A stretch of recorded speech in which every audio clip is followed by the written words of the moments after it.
Guys നമ്മളിതാ hair cut ചെയ്യാൻ പോവുകയാണ്. ലച്ചുവിന്റെ മുടി വെട്ടാൻ പോവുകയാണ്. ലച്ചുവിന്റെ മുടി കാണിച്ചു കൊടുക്ക്. ലച്ചുവിന് ഇപ്പോഴത്തെ ഹെയർ കാണിച്ചു കൊടുക്ക്. ഇപ്പൊ എത്ര ഹെയർ ഉണ്ട്? കണ്ടോ, ഇത്രയും തോനെ ഹെയർ ഉണ്ട്. കണ്ടോ, ഇത് കഴിഞ്ഞിട്ട് നമ്മളിതിപ്പോ കട്ട് ചെയ്തിട്ട് വന്ന് നിങ്ങൾക്ക് എല്ലാവർക്കും കാണിച്ചു തരും കേട്ടോ. കട്ട് ചെയ്യണതും കാണിച്ചു കൊടുക്കാം. ഓക്കെ, അപ്പൊ നമ്മൾ പോയിട്ട് വരാം. ടാറ്റ കൊടുത്തേ.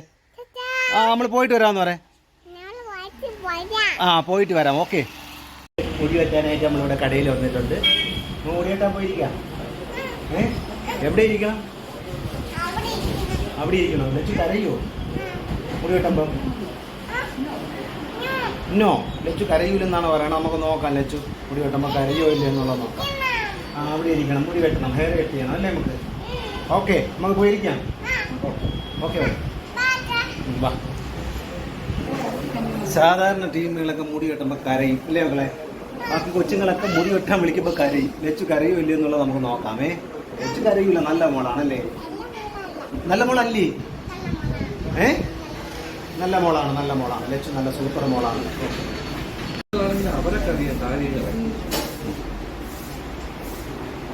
ലച്ചുവിനെ സൂപ്പർ മുടിയെട്ടാൻ പോവുകയാണ്.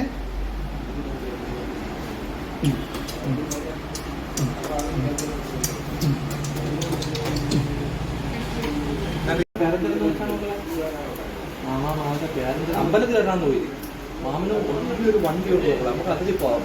എന്നിട്ട് അതിൽ പൂച്ചക്കുട്ടിയെയും കിളിയെയും മീനെയൊക്കെ ഇട്ടുകൊണ്ട് വരാം. ചോദിച്ചാൽ മാമ നമ്മളെ കൊണ്ടുപോകുന്നു ചോദിച്ചാൽ ഫ്രണ്ടിലോട്ട് ജീവാമേ.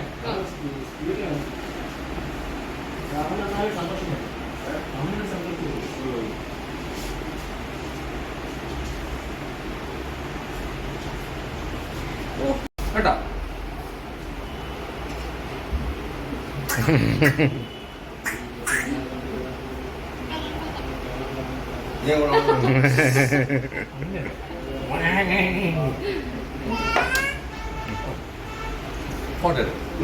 സുന്ദരിയായിട്ട് വന്ന് ഇറങ്ങി നിൽക്കണണ്ട. ഒന്ന് കാണിച്ചു കൊടുത്തത് വരെയൊക്കെ ഉണ്ട് ശരിയല്ലേ? അമ്മ കിടിച്ചേരി ഉമ്മ.